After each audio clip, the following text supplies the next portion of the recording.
Coming up tonight, they've been lobbying for years now for major changes to the cost of electricity in Grand Bahama.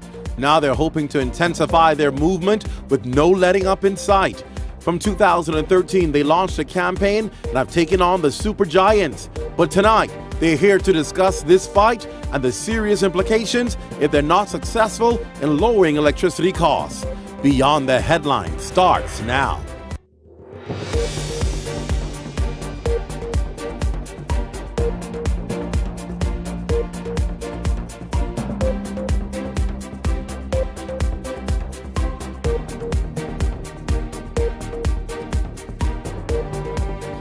It's been a 5-year journey for the Coalition of Concerned Citizens as they launch intense campaigns against a company they feel that doesn't have the people of Grand Bahama's best interest. Good evening, everyone. I'm Clint Watson. Welcome to the show tonight.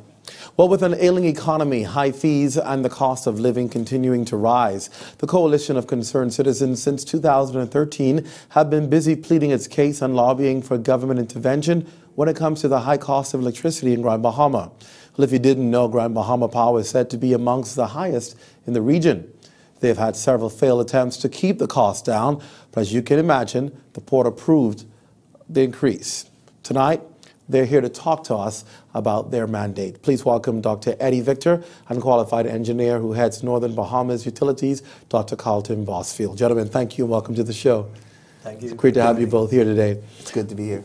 Let's talk really about, before we go into the issue that's at hand now, a background history for people to understand. You've been fighting at this process for about 5 years now to get power lowered in Grand Bahama.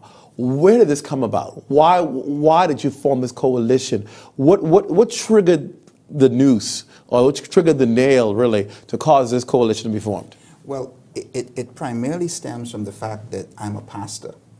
And as a pastor and having to deal with your congregation, and you have to deal with all of the economic and social problems that they have. So what we saw, which was consistent among our congregation and in the wider community, is the devastating effect that high cost of electricity is having on individual lives. What we also realized is the impact that it was having on businesses. So in our congregation, for instance, we had a member of our church who was working for a company that was employing about 80 Bahamians. And this company had to close down because of the high cost of electricity. It was that severe? It was that severe. So our member not only lost her job, she lost her home because she lost her job. And as a result, had to move to Abaco, our whole family. And so that's just one story of many that can be spoken about in Grand Bahama. The devastating effect it's having on businesses. Businesses have closed in Grand Bahama because of the high cost of electricity. We've heard about people sleeping in cars in Grand Bahama, sleeping on beaches because they don't have electricity at home. Is that really true? That is really true. That is really true, verifiable.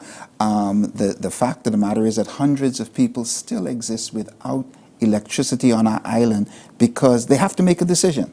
It's either pay the power bill or pay rent, pay the power bill or buy food. And electricity should not be so expensive that the average citizen cannot afford to pay for it. You then talked about the fact that there was an increase approved by the port for the electricity company. Yeah. And the people of Grand Bahama just stood back and allowed that to happen? Well, in fact, there was great opposition to the rate application that was made by the Grand Bahama Power Company to the Grand Bahama Port Authority, which is the regulator of the power company. There was opposition from citizens, residents, opposition from the business community. Even the chamber had written a letter opposing such an increase, along with hotel properties. So there was a united opposition to increase electricity in 2015 during a time when oil prices were plummeting. Wow. This approval was given. Why would the port approve something like that? Well, does the port have interest in the power company? No, they don't. That is for certain. They do not have any interest in it. But what I think is the problem is that the regulator, they do not understand what the function of a regulator truly is. A regulator is supposed to protect the customers. You check out any regulatory regime, you will find out that the objective is to protect the consumers. And I think they have lost that, or they do not know that that is truly the primary responsibility of a regulator. And so I think they act in the best interest of the power company. We complain about electricity costs here in New Providence and even on other family islands about the high cost of electricity.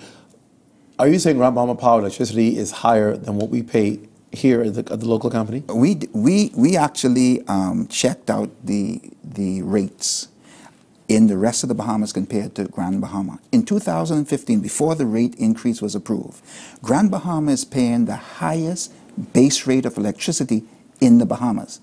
I'll further add that it's the highest in the region. It's one of the highest in the region.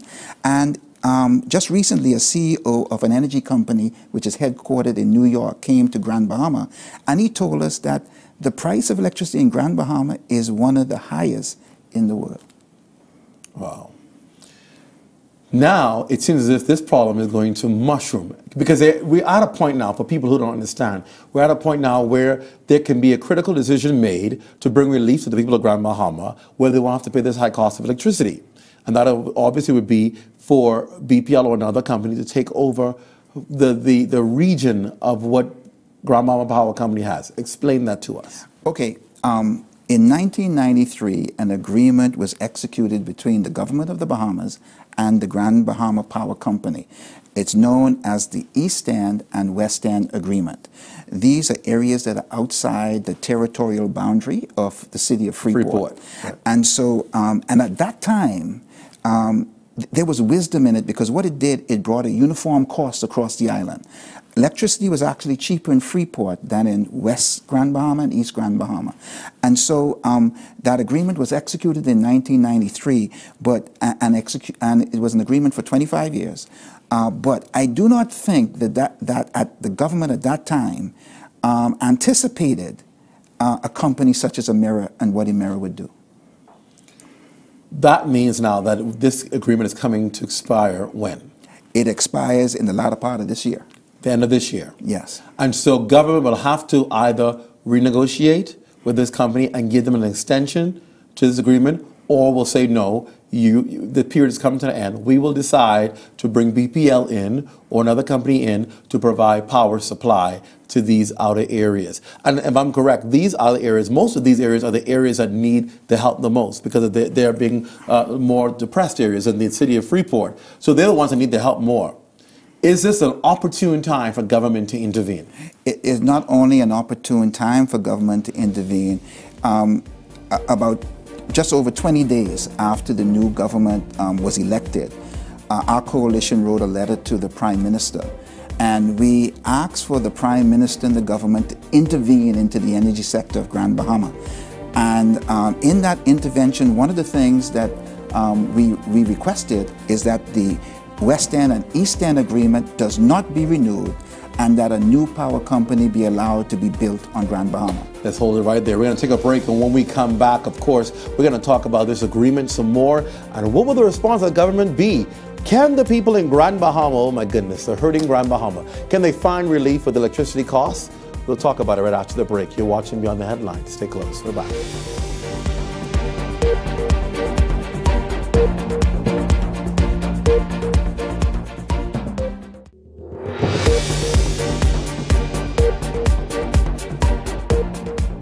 Welcome back. Tonight's guest from the Coalition of Concerned Citizens, Dr. Eddie Victor, unqualified engineer, of course, who is here to talk about this whole process, Dr. Carlton Bosfield. We've been talking about Grand Bahama and the power company and this fight that you've had for 5 years trying to get the electricity costs lowered. You've had no success with this power company, and now there's an agreement that ends after 25 years. It ends this year, and government can decide. It's called the East and West End Agreement. Government can now decide whether this company will continue providing power to East End and West End, obviously, or will give this contract to somebody else that can provide lower electricity costs. You said when this administration came to power, your coalition wrote to the government and said, listen, you have this chance. This is expiring. You have a chance to make a decision in the best interest of Grand Bahama. As you said you would when you were being elected, you would do right for the people of Grand Bahama. You said that you will make life easier for the people of Grand Bahama, provide opportunities. This is a perfect opportunity. Yes, is it not, Dr. Victor? Yes, it is. It's a perfect opportunity. You sent this letter to the government. What has happened? Well, since that time, what has happened is that we've had some wonderful meetings with Minister Kwesi Thompson, who was not only very receptive to the whole plan, but has accommodated an application from Northern Bahamas Utilities, which is headed by Dr. Carlton Bosfield. Dr. Bosfield, tell us about Northern Bahamas Utilities. What is that? Okay, Northern Bahamas Utilities is an engineering and energy development firm. It's made up of Bahamians, and primarily all of our co-founders are out of the electric utility industry. Wow. They were all senior managers and engineers with Grand Bahama Power Company.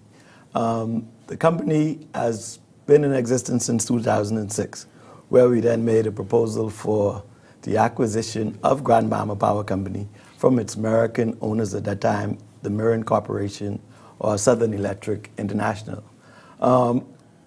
The Americans decided they didn't want to split up their portfolio. So rather than just allow us to buy Grand Bahama Power, they wanted to sell Jamaica, Curacao, and all the other. However, in 2011, when I retired from the power company, a few other senior engineers and managers also retired. So we said, there's a company that's been formed, because it was the intent of the company was to have employees, Bahamian employees, take over Grand Bahama Power Company. It didn't happen that way when we made the bid for the Marin Corporation assets. However, in 2011, we decided that there are some opportunities that were coming up. Two of the opportunities were the agreements that were about to expire in the West and the East. We also was driven by the goal that there was an opportunity to reduce the cost of electricity in those areas.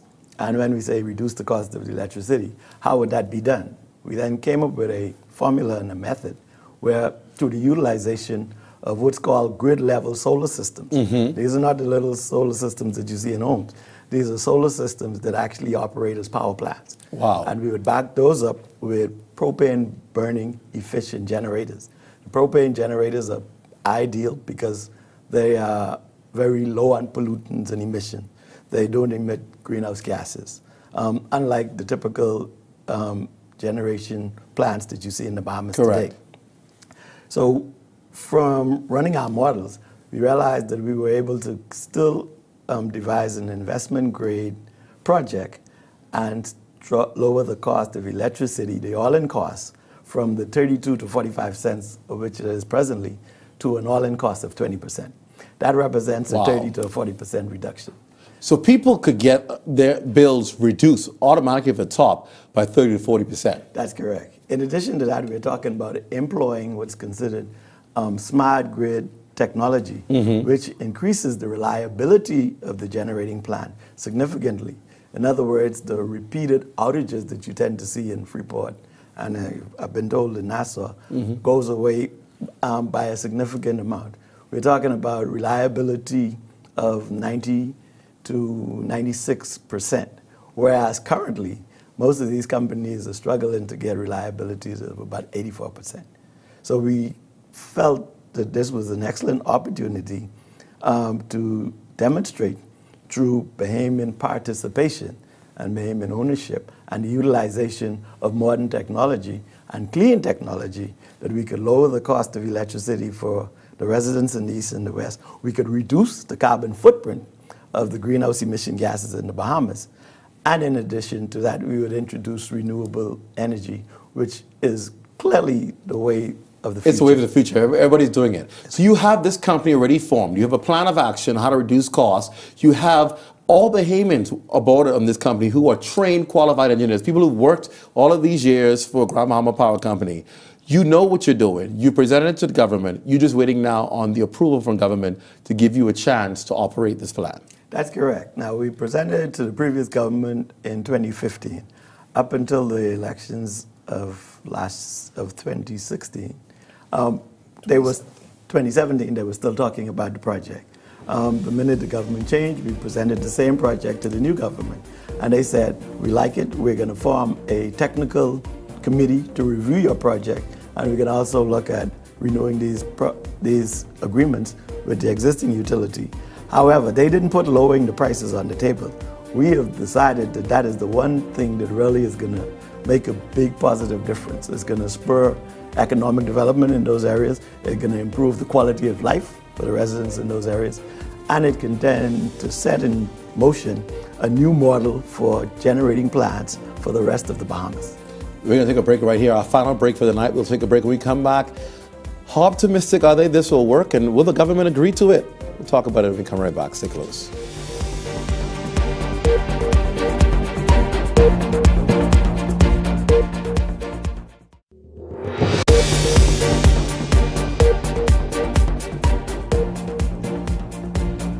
We're moments away from wrapping up, and so we want to get the final information in here today, talking about, obviously, Grand Bahama and lowering the cost of electricity. How optimistic are you that this deal will be approved?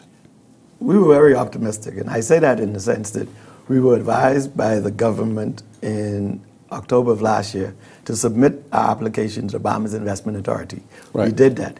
They then asked us to provide a copy of our project to the Ministry of Grand Bahama. We did that. That ministry, in turn, contacted us and said that, okay, the government cabinet has decided they're going to form a technical committee who's going to review our proposal, and they're also going to look at Grand Bahama Power since they were the existing power supplies, and we're going to look at which one makes the best sense for the Bahamians. That was about 3 months ago. We were expecting that meeting to occur within 3 weeks of being notified that this committee would be formed. It hasn't happened yet. And it hasn't happened yet. Do you believe it's stalled? I don't think it's stalled because we've gotten some cursory communication from the government over the last few weeks, but nothing to suggest that that committee has been formed or that they are looking at our proposal from a technical standpoint, whereas we know the deadline on these East and West End agreements are fast approaching. Obviously, if the two companies will be given consideration, the Bahamian company as well as the Grand Bahama Power Company, what are you offering that Grand Bahama Power Company has not gone on the record saying they're offering? Lower rates. And that makes a difference. Increased reliability, Bahamian participation, and an improvement in the renewable application of that technology throughout the Bahamas. They have made some iterations towards solar, but they're not talking about anything that's going to significantly lower the cost. And we think that's the one front that they are not prepared to compete on. Dr. Victor, if this happens, it would have been worth all of the 5 years of fighting. It would have. It would be. That's right. That's why when we began our campaign in 2013, one of the things that we said among ourselves is that once we enter into this thing, we have to be consistent and prepared for the long haul. And that's why we're here 5 years later. We have not given up in any way. We continue to be consistent in advocating for lowering the cost of energy in our island. Because in lowering the cost of energy, you will change the dynamics of the economy. And so we believe very firmly in this campaign that we have waged, and we do believe we'll be successful. How supportive have the people of Grand Bahama been to this initiative? Extremely supportive. Extremely. Without a doubt. Without a doubt. A few town meetings, and unquestionably at those town meetings, the people who participated walked out of there saying why it's been so long before something like this was presented to us as an alternative. To you, for a government to approve this, how much would this go for a feather in their cap to approve this project for Grand Bahama? Not only would it be extremely good for the government, it would be consistent with their declared policy. And we have a copy of that policy here. That's right. And the first thing on it, it says privatizing the Bahamas Electricity Corporation, short Bahamian ownership through major shareholding, providing incentives and tax concessions. So everything that you're saying that we want to do for Grand Bahama is what they want to do. Is what they want to do. And that's the beautiful thing about it. You have a Bahamian company with Bahamian engineers, former employees of the Grand Bahama Power Company, who are saying that they're going to bring down the rates by 33 and 40%, which will mean immediate economic relief for residents and businesses in Grand Bahama, and it falls in line with the government's declared energy policy. Now, to me, that seems like a win-win for everybody. Because not only are you getting your policy implemented, but you're also doing something that we want to see happen among Bahamians. Yes. People moving from working for foreigners to now becoming entrepreneurs. Yes. Skilled engineers who've been making successful bids and deals and lots of money for these foreign companies, now able to turn into a Bahamian company and provide a service of quality for their own people, and yet many families and homes attached to this company will now be able to see some profits and do well. To me, it seems like a win-win for everybody on all sides. I can't see why you want to lose this deal. And boy, I tell you, we're going to be watching closely to see what the government does with this, because to lose this, unless there's something that we don't know, to lose it would be criminal. It would be a tragedy. It would be criminal. Gentlemen, we wish you all the best. Dr. Carlton Bosfield, Dr. Eddie Victor, thank you for joining me tonight, and all the best in your quest. We are rooting for you. We're rooting for Bahamians. Thank you. And all the best to you. Okay. That does it for us tonight. We look forward to seeing you right back here tomorrow night. On behalf of all of us, I'm Clint Watson saying good night.